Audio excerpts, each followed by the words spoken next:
I'd like to talk with you about the emotional and subjective aspects of doing research, and also to find out more about your questions, what brings you here. Because I'll talk about matters of the heart, I won't use PowerPoint. Actually, maybe we can black this. Does that work? Could we? I'll use a guitar as a way to transmit emotional information, you might say. So I'll do a few songs during this discussion. And we'll start right away with one of our greatest fears, which is we work hard, we publish something, and there's a background noise. That's our greatest fear. And somebody else publishes it before we do. It's called to be scooped.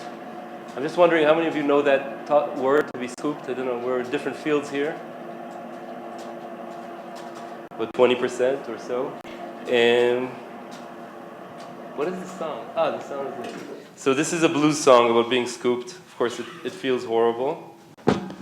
It's called Scooped Again. And I want to ask you to be back up. Scooped again. איך קוראים לזה בעברית? סקופ שוב. שוב חטפו לי. שוב.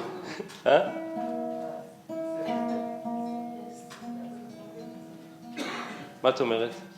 Does it sound okay? You have a linguist's ear? And I want to ask you to be backup singers. Your text is scoop, scoop. I'm going to sit down. It sounds like this. Scoop, scoop. It sounds like this. I've been scooped again. Scoop, scoop. Right? Can we do it? Let's try it. I've been scooped again. Good rhythm. Now let's do like 3 times the volume. Okay? I've been scooped again. Great.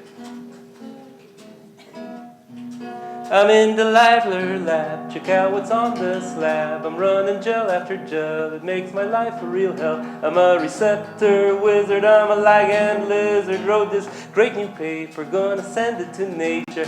Went down to the library, this was 1998, there was still libraries back then. Just to check out the journals of February. I've been scooped again. I've been scooped again. I've been scooped again. I've been scooped again. Oh, Mama, can't you feel my pain? Heavens help me, I've been scooped again. Now I knew every flagella, yeah, I knew it real well. I could talk to the cellar, cause I speak salmonella. Every mini prep got my full, are you getting this down? Attention, to publish first, that was my intention. I went down to the library just to check out them journals of September 23. I've been scooped again. I can't scooped again. Scoop, scoop, I've been scooped again. Scoop, I've been scooped again. Scoop, scoop, oh Daddy, can't you feel my pain? Heavens help me, I've been scooped again.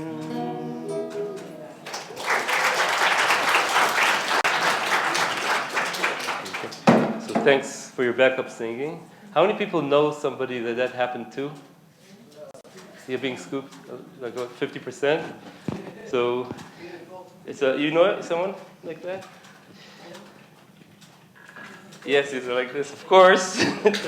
And maybe it makes us feel scared to talk about our work in certain contexts and play our cards close to our chest.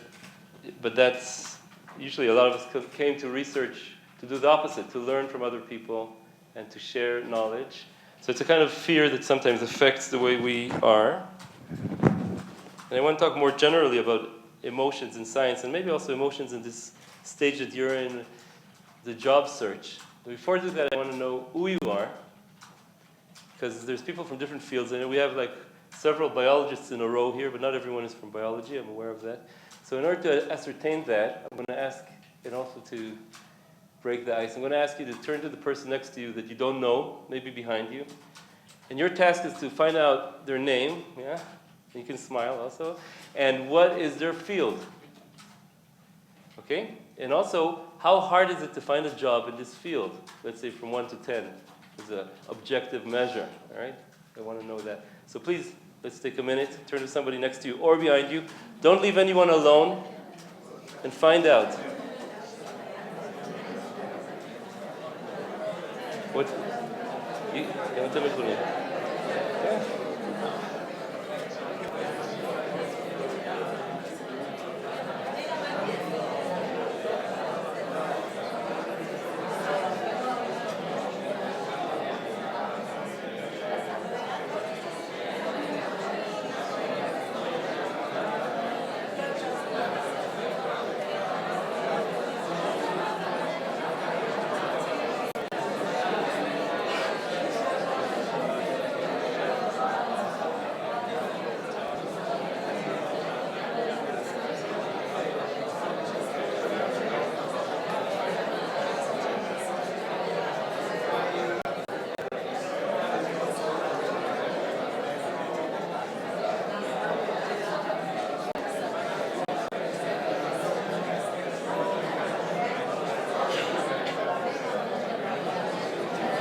Try to get your attention. It's not so easy.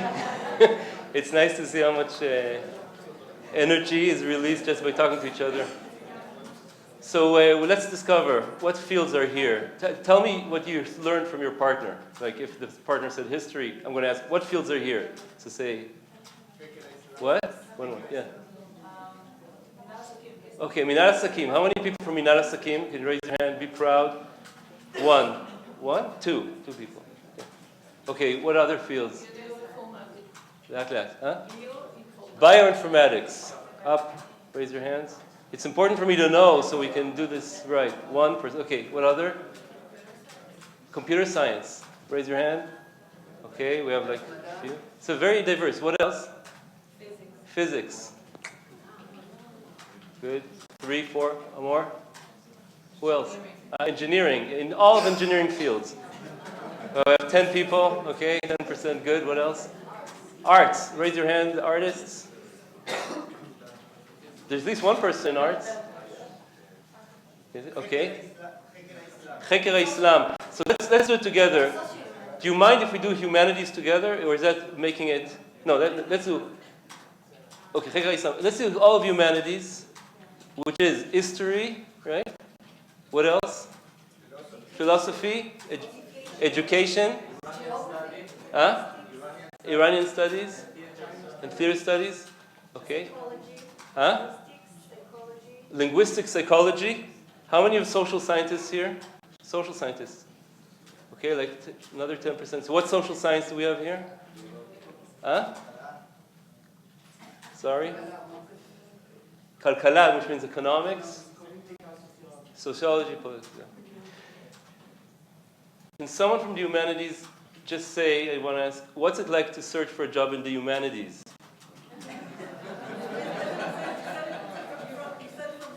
Yeah, 1 to 10? About 25. 25. So 10 is the most difficult, 25. So it's very difficult. What is, just give us a little bit of flavor. Because there are no jobs. So I'm in history, and somebody literally did calculated. And last year there were 600 jobs in history around the world, and this year there were 300. 300 so jobs So cut in half, 50% drop in the number of history positions. And there's many, of course, talented applicants in Israel and abroad. And so your life is I suppose, a lot of application Yes. and rejection. Yes. How do you deal with it? You cry a lot? Cry a lot. Therapy? And how long does it take to find a job? I'll let you know when I'll let you know what it is.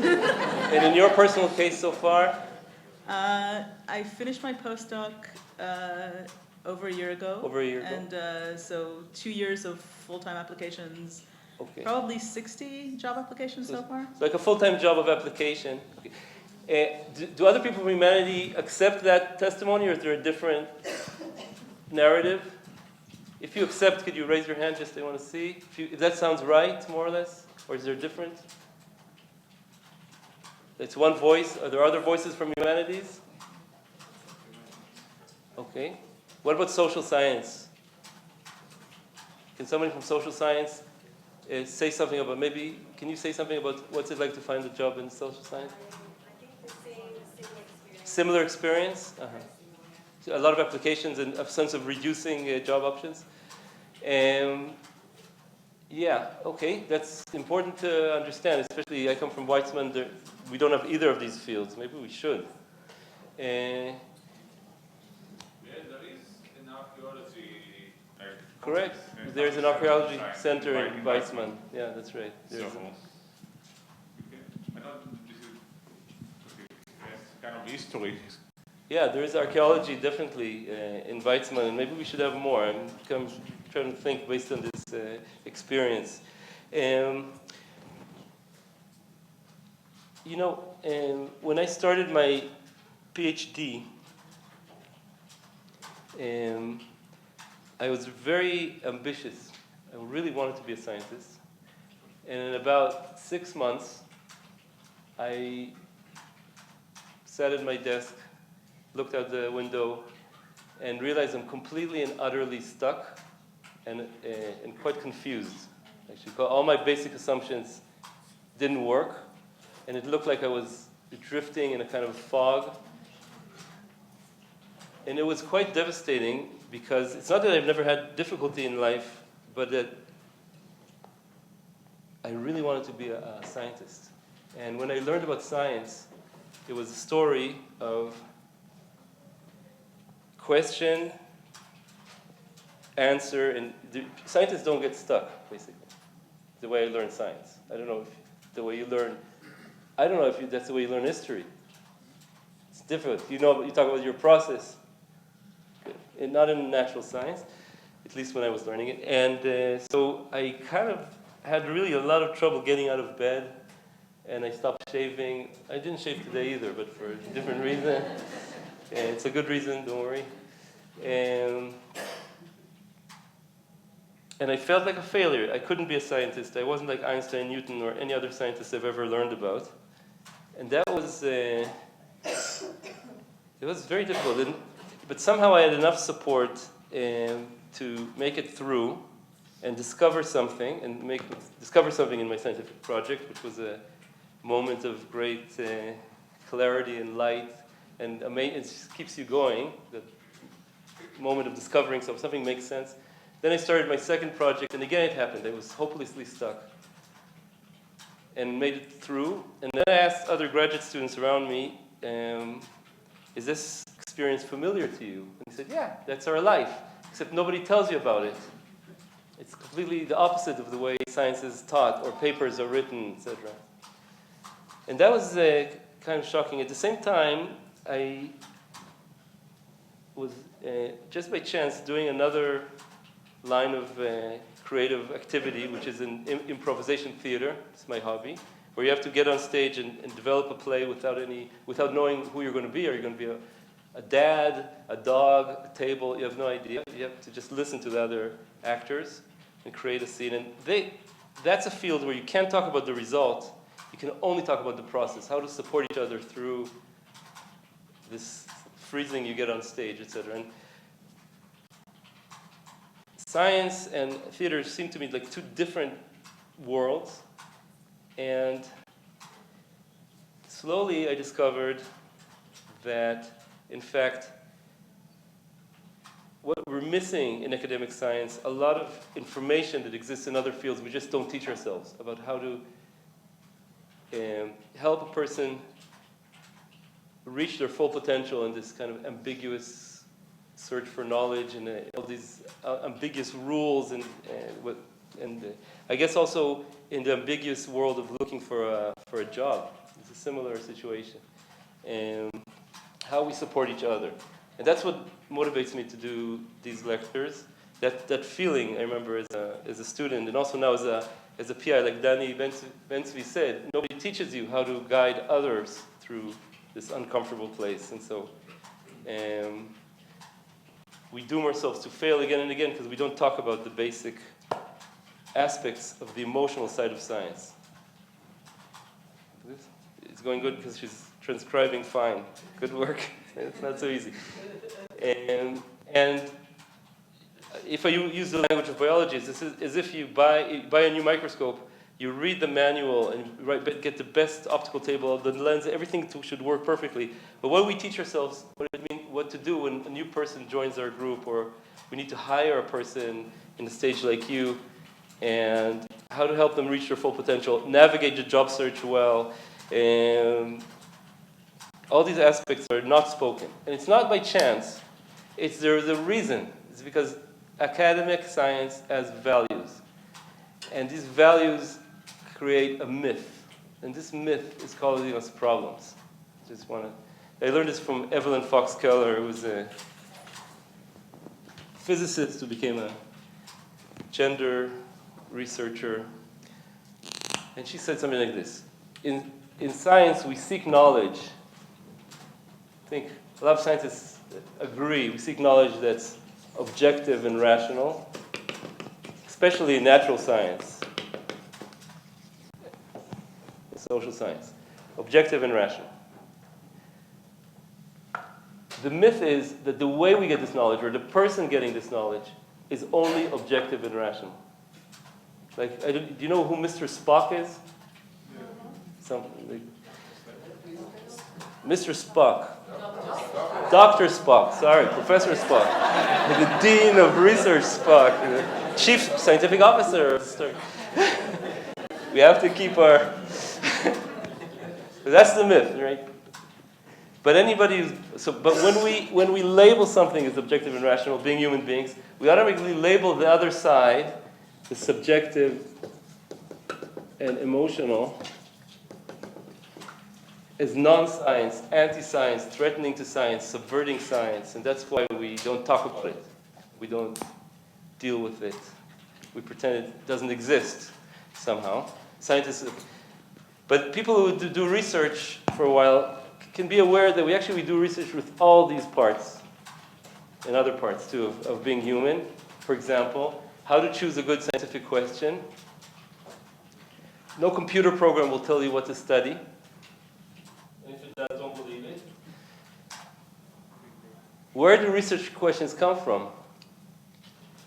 They come from the emotional side. So it's something that I'm bothered about, curious about, doesn't let me go, or maybe bothered about, or angry about some dogma, or maybe something in my personal life, like when I became a parent, I became very concerned with with trade-offs in biology, how to take a given amount of time and use it in different ways. Well, is that by chance? Or I don't know. Now I'm researching aging. Something that you really care about. And each one of us is like a resonating fork that's tuned to something, and we resonate with it. And that's what we bring to the table, our humanity and uniqueness, actually, because each one of us is different in what questions they're asked. So that's one aspect of being a good scientist that's emotional. Okay. Hypothesis testing, maybe. So I just want to ask you to tell me what you think is essential for being a good researcher that's on this side, the subjective and emotional. Feel free to shower me with, patience. Because things usually don't work, right? Curiosity. Yeah, go on. Passion, yeah. Imagination. More? What? Persistence. What else? There's two things at once? Balancing. Balancing, like what? Balancing different aspects of... You have to be subjective sometimes, so you just subjective, and you have Subjective, objective. Absolutely. Absolutely. How to balance it. What else? Thick skin, because we get so much criticism, basically a lot of negative criticism in our field, a lot of rejections. Creation. Huh? Creation. Creativity. That's what you mean? Creativity. Yeah. What else? This is here, right? Yeah, exactly. Thick skin is here.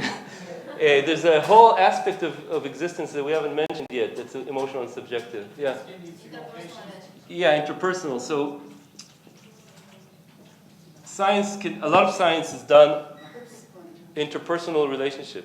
Thick skin needs to be of patience because patience is misspelled. I misspelled patience. I wrote patience see? How do you spell it?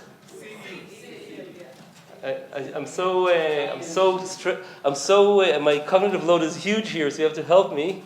I can't remember how to spell patience. P-A-T? I? Thank you. So also, Getting help is very important. getting help and listening to help, right? How to listen.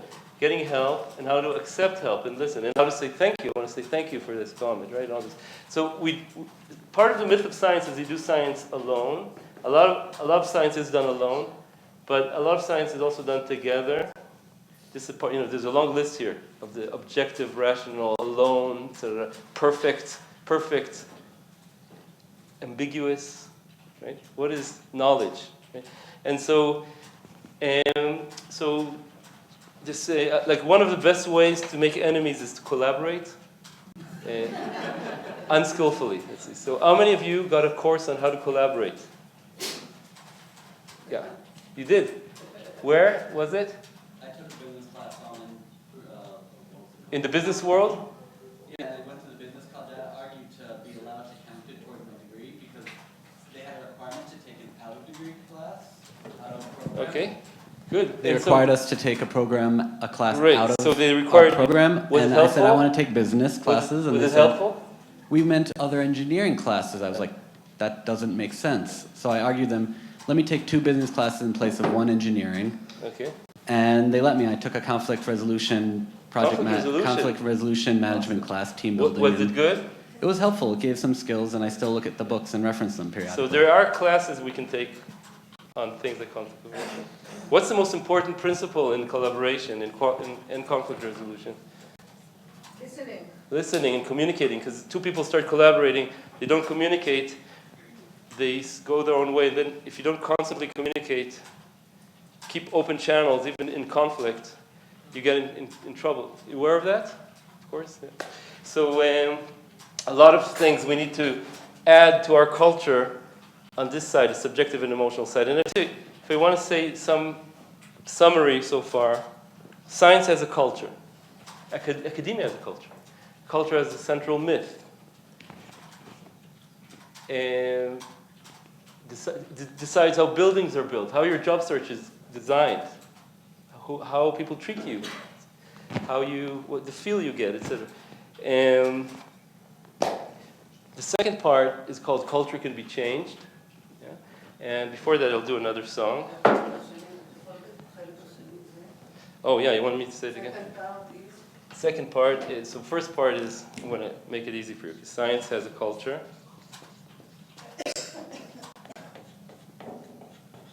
This is mainly for you, okay? And culture can be changed. That's the second part. So this is part 1, this is part 2, okay? Yeah? And Emotional can be taught. emotional can be taught. To a certain extent, I believe. Sure. You believe? I believe. Emotional, at least for us, like people like me with a head type, the concepts can be very useful. So a lot of us are from the head. But okay, so I want to do one more song. This is to remember a person without whom I wouldn't be here. When I switched from physics to biology in my postdoc, everything was new, and I was a complete beginner. And there was a postdoc in the lab next door called Mike Surratt that had a lot of patience with a C, and he answered every question. It didn't make me feel stupid. It was really there for me. He didn't have to. He wasn't my boss or anything like that. So this song is about him. He comes from Canada, so the music is by Leonard Cohen. And if you have someone like that, you might think about them when I'm singing.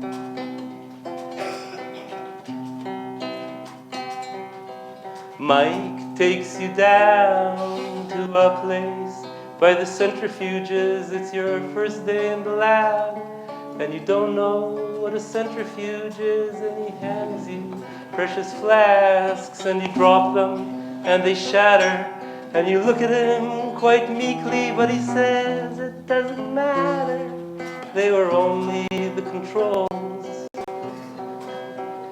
And he gives you of his buffers, and he gives you of his strains, and you wish you had his genome, or at least you had his brains. I came to him one morning, an idea had been forming. My transformers weren't transforming, and my swarmers were not swarming. I said, Mike, I'm a failure. I'm going to work at Happy Burgers. I think I'm quitting science. But he says, now don't be hasty. You see, science, like the cafeteria, sometimes nasty, sometimes tasty. And he soothes you so discreetly, and you trust in him completely, and your mind, it has been freed, and you know that somewhere something will succeed. Now Mike is packing his papers in a folder. There's a knapsack on his shoulder. His pipette is in its holder, and as he leaves the floor, the shakers all stop shaking. The columns all run dry, and the autoclave stops baking. It'll never be the same.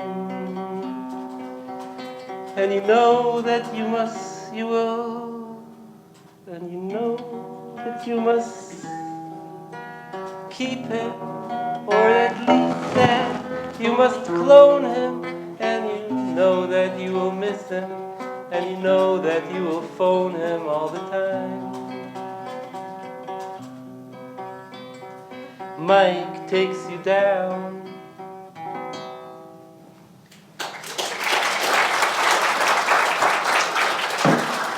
So, does anybody have someone like that in your career? Yeah? Many? Like who, for example? One? Mentor when I was a student. I've been to others.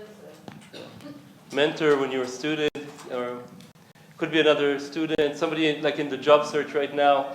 How many of you have a partner that's in the same stage and doing the same thing you are now, that you can talk to, like a real friend? In your job search? You? One? Only one? Two? Three? Four?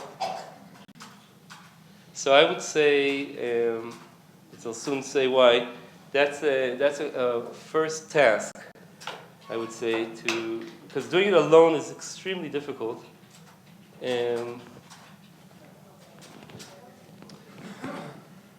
As human beings. All right, so I said science has a culture. It has a certain theme. Culture can be changed.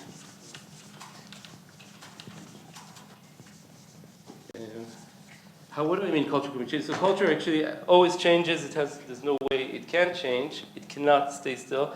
And the way it changes are well researched. And it has to do in part by what people talk about and how they talk about it. And what they don't talk about and how they don't talk about it. So just for example, 100 years ago, women couldn't vote. I think they got the vote in 1919 in some countries after World War I, etc. So if we think back before 1919, you can read in the newspapers.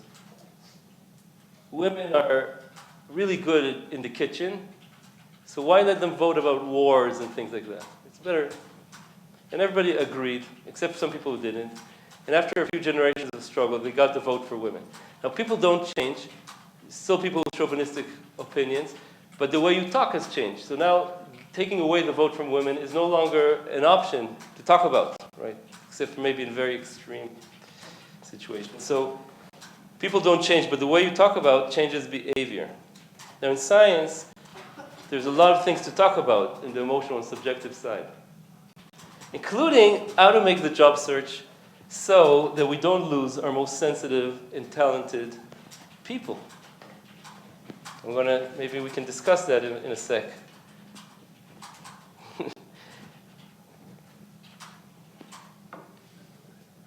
So we need a language, we need a lot of words on that side of the subjective and emotional. So I want just to make it concrete. I want to share with you, concrete, one word, I'm looking for the black here, that was transformative for me as a researcher. It has to do with the mental schema we have of research. So as human beings, when we want to do something, before we do it, our brain plans out the trajectories of our muscles for about a second in advance. So suppose I want to touch this board. You see, I just found out I'm a little bit far away from it. If my schema is wrong, let's say, doesn't match my prediction, I get this jolt, like, something's wrong with the universe, something like that. So our schemas had better be correct. What is our schema about research? If we believe the way books are written, textbooks are written, papers are written, we're liable to have the following schema. We say A is the question, B is the answer, this is research. The problem is that if your research doesn't work, if your student gets depressed, or if your favorite candidate to get the position decides not to come to your university for a reason you don't understand, etc. This is perceived as something wrong with the universe and causes extra shock. And so, or like something's wrong with me, a lot of this kind of thing.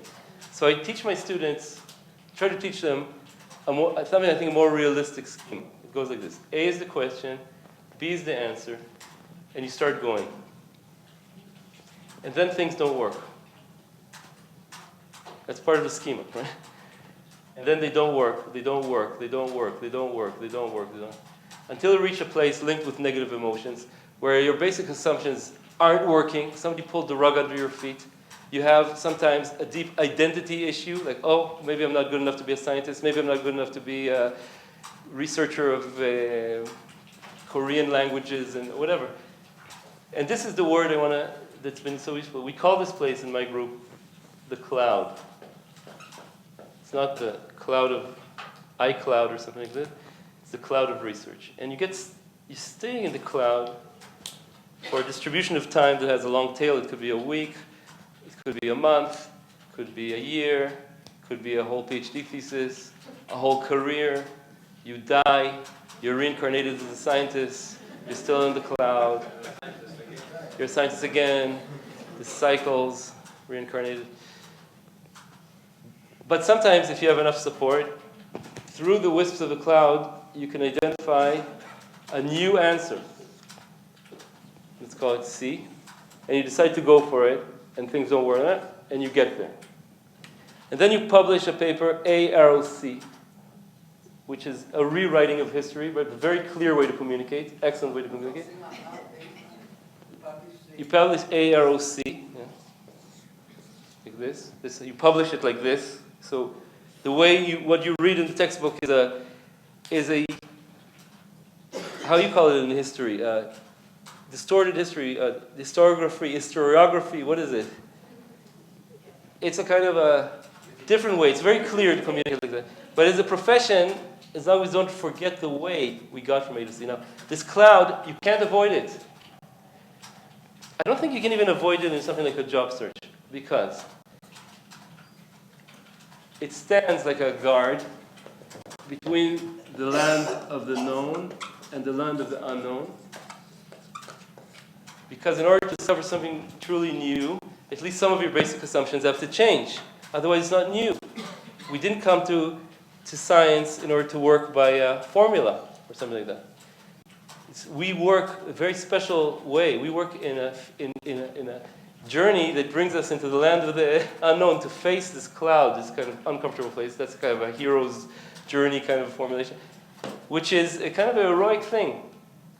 It's part of our profession. Also, by the way, all the AROC jobs in the world are already software implemented.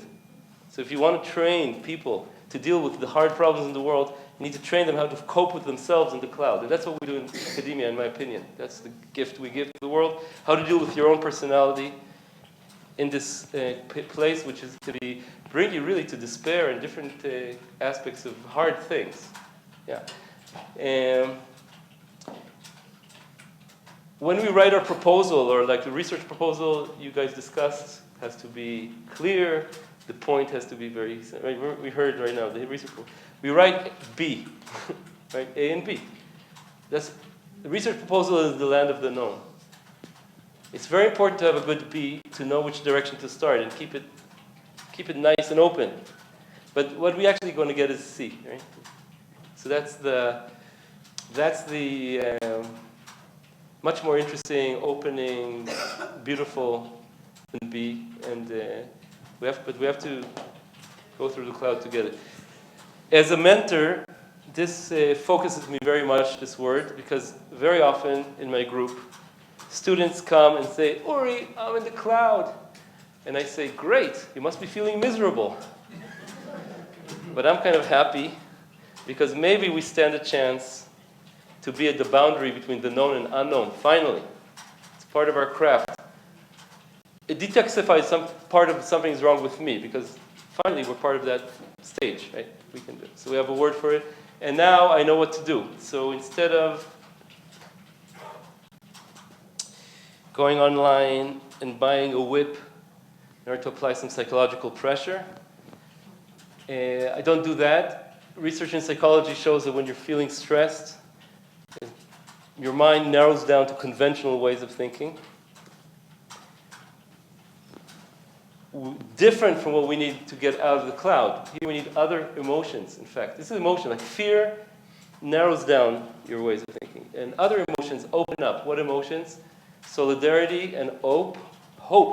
Solidarity and hope, which are the basis for some kind of curiosity, playful kind of exploration.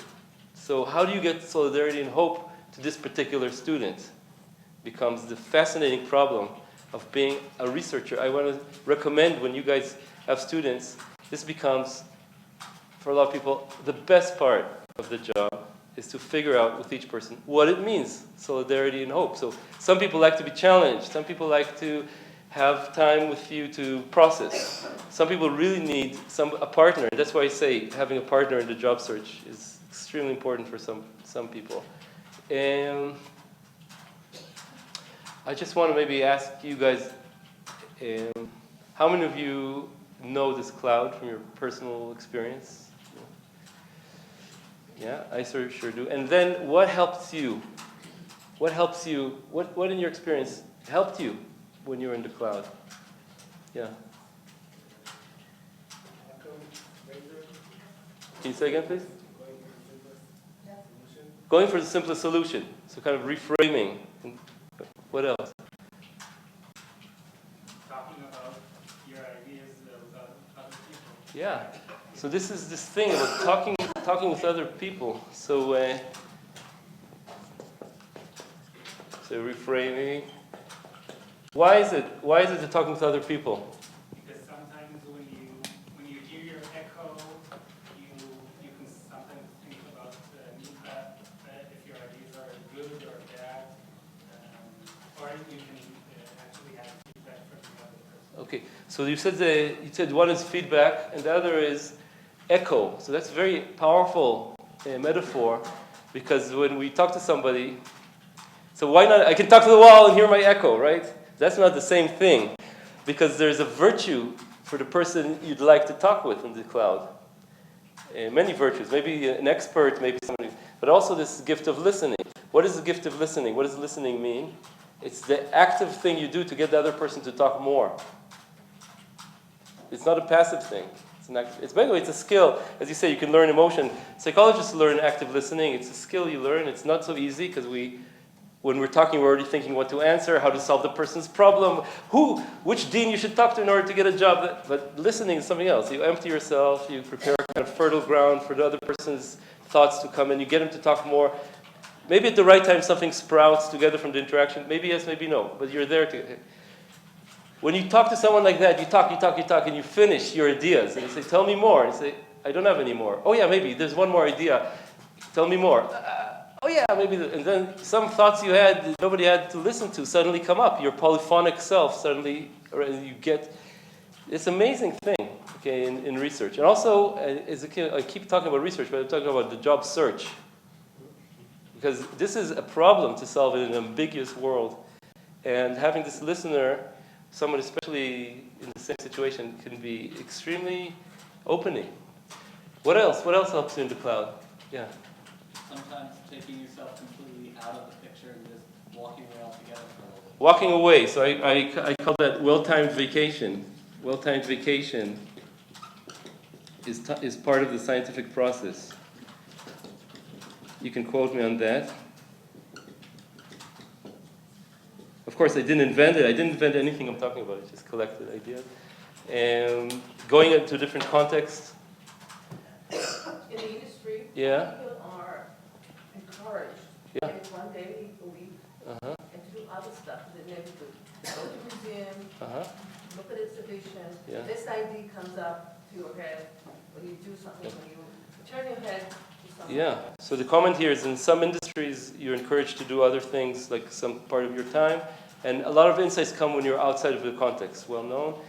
Yeah, back there. Explaining my research to somebody who isn't an academic. Ah, great. Explaining your research to someone who isn't an academic. Because it helps you think about what's actually important and how to say it in normal language. It clarifies to you what is important. Yeah. And to say it in a clear language, in your own language. Imagine what skill that is when you now come to interview with people, right? From other fields, you're going to come up in your job search. You didn't understand? It's to talk with somebody who's not an academic. So, yeah, there's these workshops on how to present science. And by the way, they use Improvisation Theater, which I highly recommend. And it starts with a video of a person saying, I study zebrafish social interactions, and I'm looking for. And after the workshop, he goes, I study these tiny little fish, and I want to know when they eat. Are they alone or are they together?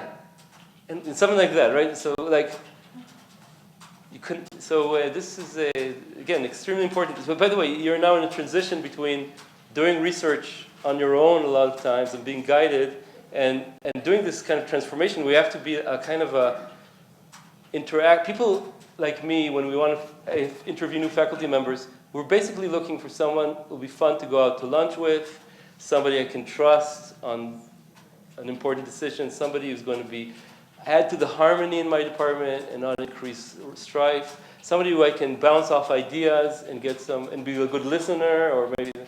So it's a lot of it's kind of scary, right? I'm going to work with this person for a long time, maybe decades. So if you think about the side of the person who's hiring you, they want to know this emotional information, basically. So this skill of being able to discuss your research in a way that's compelling and being open, listening, and playing, and looking at the interview, you think A or O, B, but it's going to come to C. So being in this cloud, okay, it's okay to be silent, to listen for a while, is part of the